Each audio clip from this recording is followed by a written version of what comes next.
En mi cultura, cuando dos personas se conocen por primera vez, lo primero que hacen es compartir sus nombres. Pero muy pronto, usualmente hacen esta pregunta: ¿qué trabajo haces? En muchos respectos, esto es lo que vamos a estar preguntando de los profetas en esta lección. Queremos preguntar, ¿qué tipo de trabajo hacen los profetas del Antiguo Testamento? Hemos llamado a esta lección la labor de un profeta. En tanto exploramos la labor de un profeta, veremos tres asuntos. Primero, los títulos de labor de los profetas. Segundo, las transiciones de la labor, los cambios que se llevaron a cabo en la profecía. Y finalmente, las expectativas de labor de los profetas, lo que Dios esperaba que hicieran sus profetas. Vamos a comenzar esta lección explorando los títulos de labor de los profetas del Antiguo Testamento. En la vida diaria, llamamos a la gente por muchos títulos. De hecho, podríamos llamar a la misma persona con muchos títulos diferentes. Por ejemplo, podemos llamar a una persona pastor, a otra un atleta, a otra un músico. ¿Por qué? Porque la gente hace todo tipo de cosas en la vida. Bien, en el Antiguo Testamento, el mismo tipo de cosas es cierto de los profetas del Antiguo Testamento. Se les llama con diferentes títulos. Para explorar los títulos que el Antiguo Testamento utilizó para los profetas, vamos a ver dos categorías básicas. Primero, veremos el término primario que se usó para el profeta en la Biblia. Y segundo, veremos la variedad de términos que usa la Biblia para designar este oficio. Veamos primero el término primario para los profetas. Cuando la mayoría de los cristianos escuchan la palabra profeta, tienden a pensar que el profeta es alguien que simplemente predice el futuro, muy similar a un adivino o psíquico. Es verdad que los profetas del Antiguo Testamento predijeron el futuro, pero su papel era más amplio que esto. De hecho, tenemos una pista de que aún la palabra en español, profeta, tiene el potencial de significar más que alguien que simplemente predice el futuro. Nuestra civilización obtiene el término profeta de la traducción griega del Antiguo Testamento, la Septuaginta. Frecuentemente no nos damos cuenta, pero la palabra griega profetés, de la que derivamos nuestra palabra profeta, es más bien un término flexible. Este término combina dos elementos. El segundo elemento de la palabra griega profetés es fetés, y denota el concepto de hablar. Sugiere que los profetas hablaron y escribieron mucho. Esto es suficientemente claro. Pero el primer elemento de profetés, pro, puede apuntar en dos direcciones. Por un lado puede significar hablar de antemano o predecir, y por el otro puede significar simplemente hablar delante o proclamar algo. Eso ni siquiera es una predicción. Un profeta entonces puede ser alguien que predice o simplemente alguien que proclama. En realidad, los profetas del Antiguo Testamento hicieron ambas cosas. Ellos hablaron del futuro, pero también hablaron audazmente acerca de sus propios días. El título básico de profeta apunta hacia la variedad de labores que estas personas realizaban. Cuando vemos el Antiguo Testamento en hebreo, descubrimos que el término profeta tiene un significado mucho más amplio. La palabra griega profetés es el término usado en la Septuaginta para traducir un término hebreo particular, naví. De los paralelos a otras lenguas del antiguo Cercano Oriente, sabemos que el término naví significa una persona llamada. Es un término muy flexible, indicando simplemente que un profeta era alguien que había sido llamado por Dios. Ellos no eran personas ordinarias. Dios los llamó para muchos servicios especiales. Además de la designación primaria de un profeta como un naví, un buen número de términos secundarios también se asocian con el oficio de profeta en el Antiguo Testamento. Veremos varios de estos términos secundarios importantes. En primer lugar, los profetas fueron designados frecuentemente con el término Eved o siervo. Muchos tipos de personas diferentes fueron llamados siervos en el Antiguo Testamento, y el término siempre indica algún tipo de subordinación y humildad. Pero este título es importante para los profetas porque frecuentemente llevó la connotación de un oficial o un funcionario, especialmente un funcionario de una corte real. Incluso los reyes de Israel fueron llamados siervos de Dios porque fueron los reyes vasallos que tenían posiciones oficiales en la celestial corte real de Dios. Los profetas también jugaron papeles especiales en la corte real de Dios. Sirvieron como representantes del trono celestial. Ellos fueron los siervos oficiales que hablaron en el nombre del gran rey. Por esto, Daniel confesó que fue un gran pecado de Israel ignorar a los profetas. Escucha la forma en la que él habla en el capítulo 9, versículo 6. No hemos obedecido a tus siervos los profetas que en tu nombre hablaron. Los profetas no fueron gente ordinaria. Ellos representaron el trono de los cielos como siervos de la corte real de Dios. Más que esto, dos palabras hebreas muy ligadas entre sí apuntan hacia otro papel especial que tenían los profetas. La palabra hebrea roé quiere decir vidente y está grandemente asociada con el término josé, que quiere decir vidente u observador. Según 1 de Samuel, capítulo 9, versículo 9, a los profetas primero se les llamaba videntes antes de que hubiera reyes en Israel. Anteriormente en Israel, al profeta de hoy se le llamaba vidente. De una manera similar, 2 de Samuel, capítulo 24, versículo 11, nos dice que Gad, quien servía como profeta en los tiempos de David, también era conocido como un José o un vidente. La palabra del Señor vino al profeta, el vidente de David. ¿Qué sugieren estos títulos para un profeta acerca de sus labores? Estas designaciones apuntaron hacia una experiencia muy importante que los profetas tenían frecuentemente en tanto que recibían la palabra de Dios. Se les llama a los profetas videntes porque se les había dado el privilegio de mirar los lugares celestiales. En el libro de 2 de Crónicas, el profeta Micaías ben Imla fue desafiado a explicar su profecía. En respuesta, Micaías describió una visión del cielo que había recibido. En 2 de Crónicas, capítulo 18, versículo 18, leemos la descripción del profeta de lo que vio en el cielo. Yo he visto a Jehová sentado en su trono, y todo el ejército de los cielos estaba a su mano derecha y a su izquierda. Y Jehová preguntó, ¿quién inducirá a Acab, rey de Israel, para que se levante y caiga sobre Ramot de Galaad? Y uno decía así, y otro decía de otra manera. Este es un pasaje muy notable, que muestra por qué se les llamaba videntes a los profetas. Ellos veían en los dominios celestiales, ellos escuchaban a Dios hablar, ellos observaban que se efectuaran las acciones. Ellos interactuaban con Dios en los lugares celestiales, y en tanto aprendemos de los profetas, es importante recordar que estos tipos de experiencias celestiales fueron centrales para sus ministerios. Otro término ocasionalmente usado para los profetas es la palabra hebrea shomer, o un vigilante, uno que está en guardia. Esta metáfora compara a los profetas con el servicio normal de un vigilante en el antiguo Israel. Las ciudades en el mundo antiguo tenían centinelas que examinaban el horizonte por visitantes esperados o inesperados. Los profetas hacían lo mismo, vigilando a los enemigos y esperando la aproximación de Dios en bendiciones y en juicio. Por ejemplo, en Ezequiel capítulo 3, versículo 17, Dios habla al profeta Ezequiel de esta manera. Hijo de hombre, yo te he puesto por atalaya a la casa de Israel. Oirás pues tú la palabra de mi boca y los amonestarás de mi parte.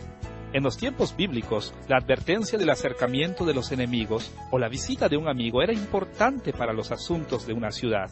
Dios reveló que sus profetas frecuentemente permanecían alertas al castigo inminente y a las bendiciones que se aproximaban, de tal manera que la gente tuviera oportunidad para prepararse. Los profetas veían lo que estaba viniendo en sueños y visiones, y después se dirigían a la gente y anunciaban lo que había en el horizonte.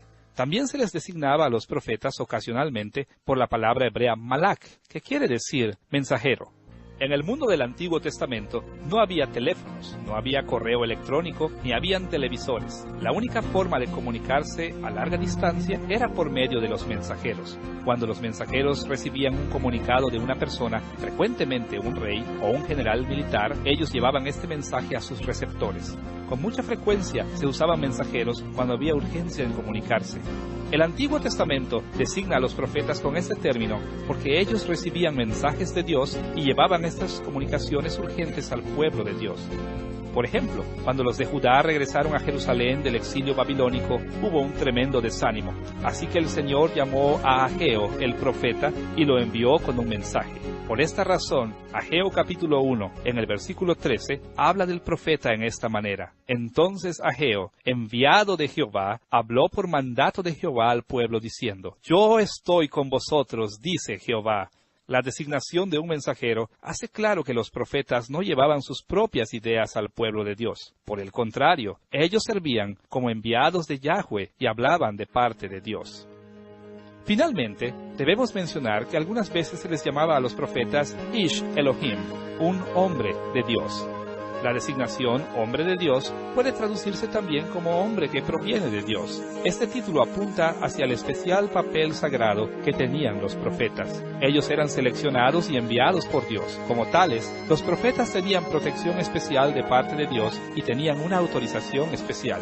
En 2 de Reyes, capítulo 1, en el versículo 12, el profeta Elías reveló el significado de este término.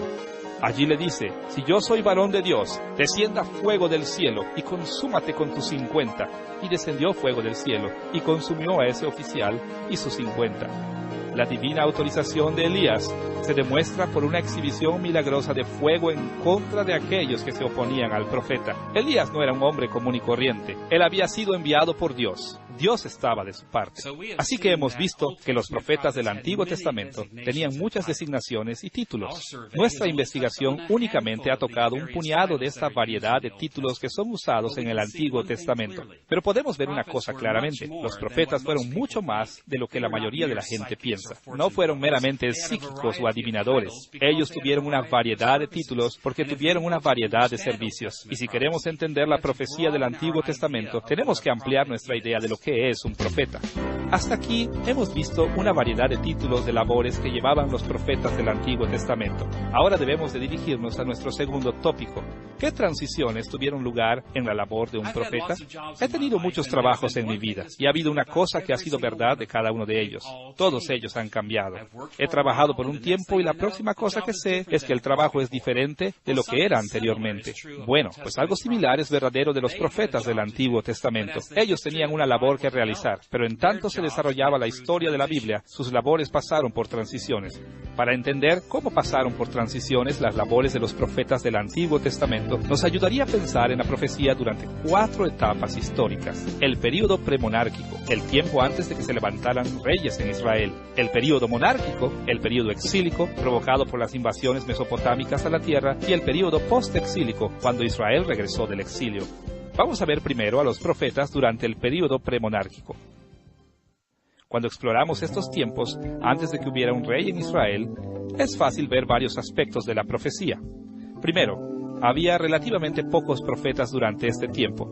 El término Naví no aparece muy seguido en los libros desde Génesis hasta Jueces. Hay menos de 20 referencias en estos libros y varias de ellas concernientes a los futuros profetas que estaban por venir. Así que había muy pocos profetas durante el inicio del tiempo, cuando no había rey.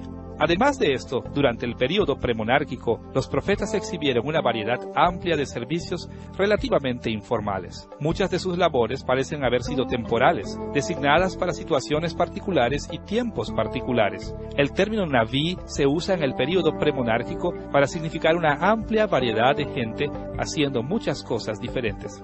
Dejando atrás el primer período de la historia bíblica, antes de que hubiera reyes en Israel, llegamos a un cambio dramático en la profecía del Antiguo Testamento. El período monárquico trajo muchos cambios a la nación de Israel, incluyendo cambios en el papel de los profetas.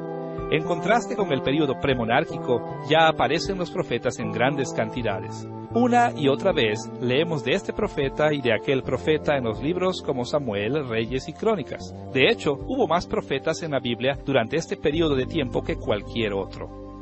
Junto con el incremento en el número de profetas durante los tiempos monárquicos, la profecía también llegó a ser mucho más formal. Con el comienzo del reinado, Dios dio a los profetas la labor de enfocarse en las acciones de los reyes y asegurarse de que fueran obedientes a la ley de Moisés.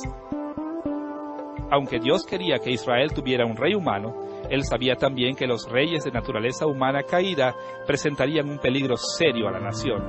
Los seres humanos simplemente no saben cómo manejar demasiado poder. Por lo regular se corrompen y abusan de aquellos que están bajo su autoridad. En el caso de la historia de Israel, cuando los reyes se volvieron corruptos, era muy peligroso porque sus acciones frecuentemente traían juicio de Dios a toda la nación. Por esta razón, Moisés puso un buen número de restricciones sobre el poder de los reyes. En Deuteronomio capítulo 17, versículos 14 al 20, Moisés presenta un número de restricciones sobre los reyes de Israel. Israel únicamente debe de tener un rey que el Señor haya escogido.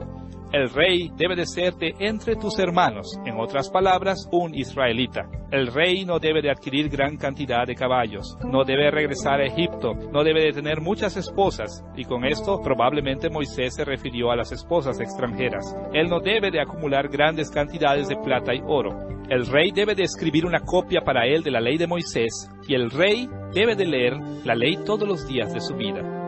Debe seguir cuidadosamente todas las palabras de la ley de Moisés y no debe de considerarse mejor que sus hermanos. Claro que tan pronto como leemos la historia de los reyes de Israel, descubrimos que no observaban las restricciones que Moisés les puso. Y así que Dios envió profetas para atestiguar en contra de la desobediencia de los reyes y de la gente que los seguía. Los profetas sustentaban un oficio formal para balancear el poder de los reyes. Podemos ver esta asociación de los profetas y los reyes en muchos pasajes de la Biblia. Natán el profeta estuvo delante de David, Oded profetizó a Acaz, Elías criticó a Acab.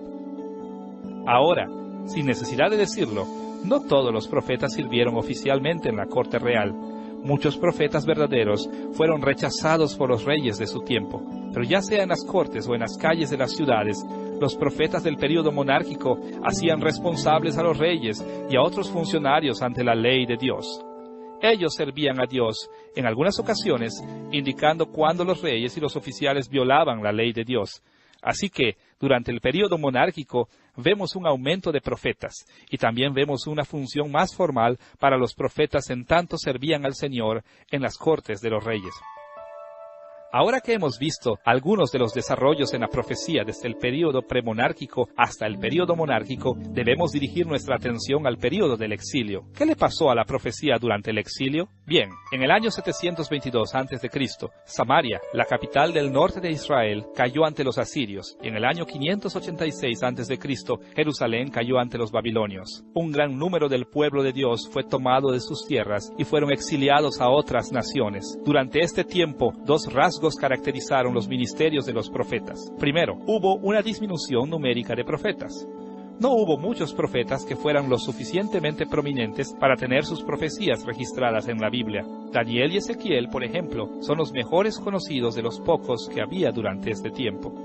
Claro, junto al exilio estaba la disolución del reinado de Israel, y por esta razón, el servicio de los profetas a Dios llegó a ser más y más diverso e informal otra vez. En su mayoría, los verdaderos profetas de Dios pasaban su tiempo explicando el exilio e instruyendo al pueblo de Dios acerca de la posibilidad de regresar a la tierra. Así que podemos ver que durante el exilio había menos profetas y se preocupaban mucho menos de los reyes de Israel. Después del período del exilio, llegamos a esas escasas generaciones que vieron la actividad profética en el período post-exílico. El primer líder del período post-exílico, Zorobabel, comenzó a revivir a la nación. El potencial para una monarquía reinstituida resucitó. Como resultado, dos cosas le pasó a la profecía. El número de profetas permaneció relativamente igual, pero hubo alguna actividad muy importante que se llevó a cabo entre los profetas. Ageo, Zacarías y Malaquías son los profetas importantes que conocemos de este período. Los profetas nuevamente comenzaron a regresar ligeramente hacia un rol más formal. Zorobabel se convirtió en el gobernador de Judá y las esperanzas fueron puestas en él como el próximo monarca. Como resultado, Ageo y Zacarías animaron a los funcionarios de Israel para reconstruir el templo. Malaquías reprendió a los oficiales y al pueblo de la comunidad restaurada por continuar rebelándose en contra de Dios. Durante todo el período posexílico, los profetas continuaron vigilando a los líderes y a la población en general, así como animándolos a ser fieles a Dios. Así fue que la profecía se volvió más o menos prominente y más o menos formal, en tanto que la institución de la monarquía se levantó y cayó. Cuando exploramos las palabras de algunos profetas en particular, siempre debemos tener en mente en qué período estamos, ya sea en el premonárquico, monárquico, exílico o posexílico. Estas transiciones en la labor de los profetas nos darán una orientación para entender sus palabras. Hasta aquí hemos visto los diversos títulos dados a los profetas y las maneras en que se desarrolló la profecía en la historia de Israel. Ahora veremos las expectativas de la labor de un profeta. ¿Qué esperaba Dios que hicieran los profetas? Para explorar este tópico, veremos dos asuntos. Primero, los modelos populares de expectativas que muchos intérpretes de la Biblia aplican a los profetas. Y segundo, el modelo de facto que la Biblia misma da como la norma de la expectativa de labor de un profeta. Veamos primero algunos modelos variados que han sido usados para describir lo que Dios esperaba que hicieran sus profetas. Por toda la historia de la interpretación, tanto los judíos como los cristianos han entendido el papel de los profetas de diferentes maneras. Algunos de estos modelos tocan aspectos de la verdad, pero les falta proporcionar un modelo comprensivo de lo que Dios quería que fueran sus profetas. Muchos intérpretes han comparado a los profetas del Antiguo Testamento con médiums de otras culturas, de manera similar al oráculo de Delfi o médiums de otras culturas del cercano oriente. Los profetas han sido vistos como hombres que ganan acceso a Dios y entregan sus respuestas a preguntas y oraciones personales.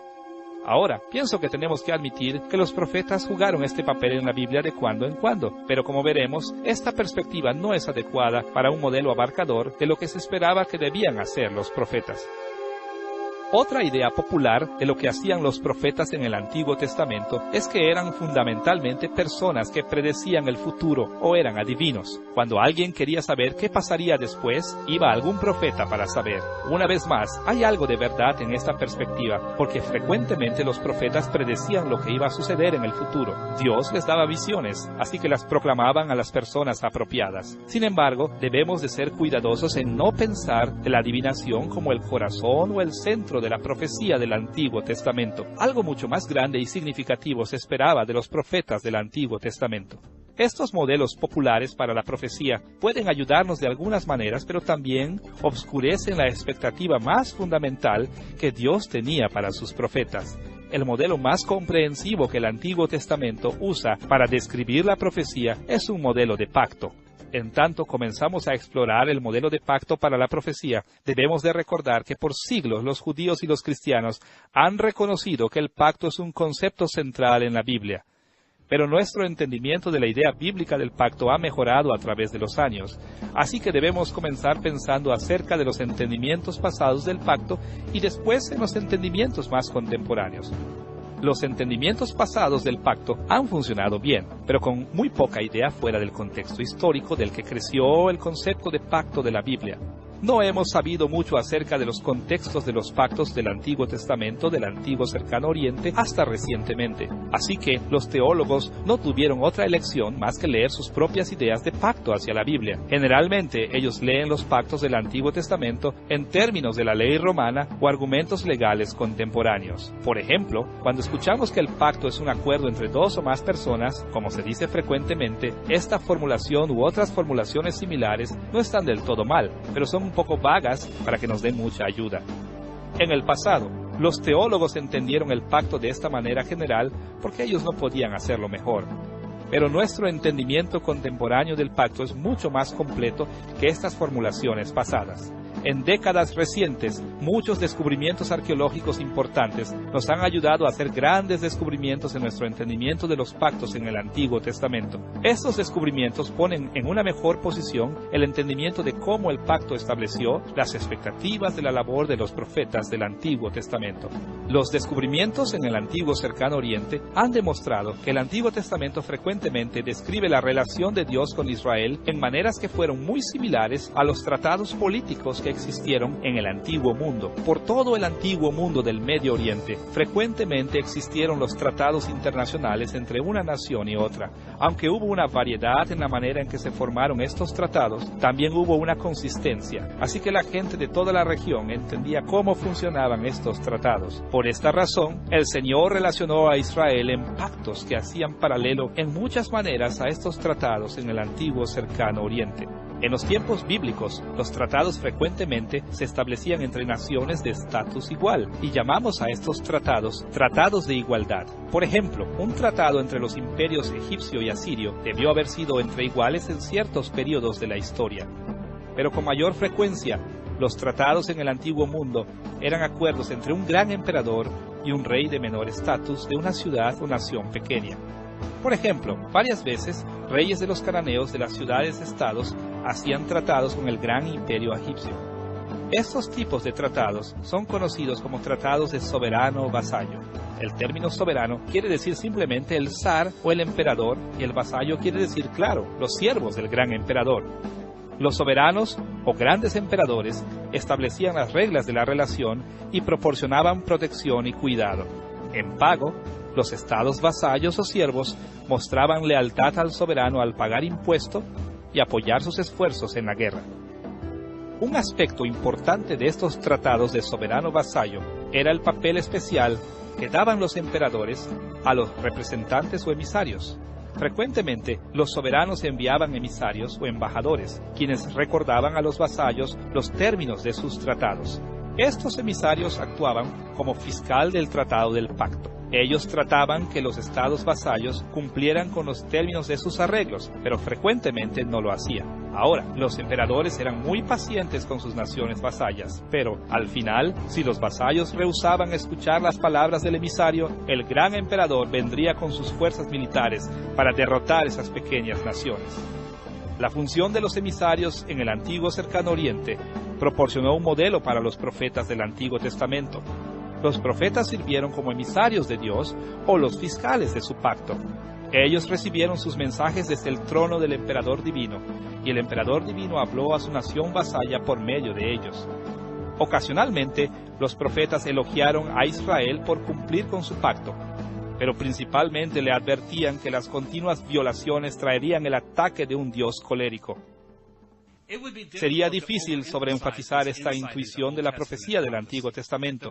Los profetas fueron los emisarios de Dios. Ellos lo representaban como el gran soberano ante su nación vasalla, Israel. Siempre y cuando recordemos este modelo de pacto básico, es que entonces seremos capaces de entender la labor que hicieron los profetas para Dios. La bien conocida historia de Isaías 6 ilustra la importancia de este modelo emisarial muy claramente. Aunque no se menciona un pacto explícitamente en este capítulo, la idea de que los profetas son fiscales del pacto, los emisarios del gran rey, guía toda la presentación de Isaías capítulo 6. En los primeros 5 versículos, Isaías recibe una visión. En esta visión, él observa a Dios en su trono celestial. En Isaías capítulo 6, versículo 1, el profeta reportó que vio a Dios sentado sobre un trono alto y sublime, y sus faldas llenaban el templo. Cuando fue confrontado con la visión, Isaías exclamó en el versículo 5, «Han visto mis ojos al Rey, Jehová de los ejércitos». Este pasaje hace explícito cómo el profeta entendía a su Dios. Dios era el Rey de su pueblo, el soberano o el emperador que era alto y sublime como Señor de todo. El profeta tuvo el privilegio de entrar en la presencia de este soberano divino. Aún así, tenemos que preguntar por qué fue invitado Isaías a ver la gloria del trono de Dios. Él reconoció por qué inmediatamente. Isaías vio el trono de su soberano y dijo esto en el capítulo 6, versículo 5. «¡Ay de mí que soy muerto! Porque siendo hombre inmundo de labios y habitando en medio de pueblo que tiene labios inmundos». Isaías había sido llamado a la presencia del soberano divino, porque se había llevado a cabo pecado serio y extenso en la nación vasalla. Esta es la razón normal del por qué los profetas son llamados en el Antiguo Testamento. El pueblo de Dios deja de ser fiel al Señor del pacto, así que Dios llama a sus profetas para enjuiciar a los violadores del pacto. En el capítulo 6, versículos 6 y 7, un serafín se acerca a Isaías y le limpia los labios con un carbón encendido. Esta limpieza hace posible que Isaías sirva a Dios como su portavoz. Entonces, en los versículos 8 al 13, Isaías recibe una comisión de enjuiciar a los violadores del pacto. En el capítulo 6, versículo 8, el Señor dice, «¿A quién enviaré y quién irá por nosotros?» El Señor quiere a alguien para que sea su emisario para Israel. E Isaías responde en aquellas bien conocidas palabras, «Heme aquí, envíame a mí». Isaías acepta su llamado como uno que es enviado de parte del gran soberano a la nación de Israel. El resto del libro de Isaías ilustra cómo el profeta sirvió en esta función. Él habló a los reyes y a otros líderes y a la gente. Él condenó las violaciones del pacto y ofreció la esperanza de las bendiciones del pacto al pueblo de Dios. El modelo ilustrado aquí, en Isaías capítulo 6, aparece en todas partes de la profecía del Antiguo Testamento. Los profetas eran emisarios que llevaban mensajes desde el trono del gran soberano a su nación vasalla, Israel. En esta lección hemos explorado la experiencia de los profetas al ver su labor. Hemos visto algunos de los muchos títulos de labor que ellos habían recibido. Y hemos explorado también cómo el oficio de profeta se desarrolló y cambió a través de la historia de Israel. Finalmente, hemos visto las expectativas básicas que gobernaron la labor de un profeta. Hay mucha confusión en el mundo acerca de los profetas del Antiguo Testamento, y podemos evitar mucha de esa confusión si solamente recordamos sus títulos de labor, las transiciones por las que pasaron y las expectativas que Dios tenía de los profetas que representarían sus pactos. Si recordamos estas cosas acerca de los profetas, seremos capaces de aplicar sus palabras a nuestro mundo de hoy en día.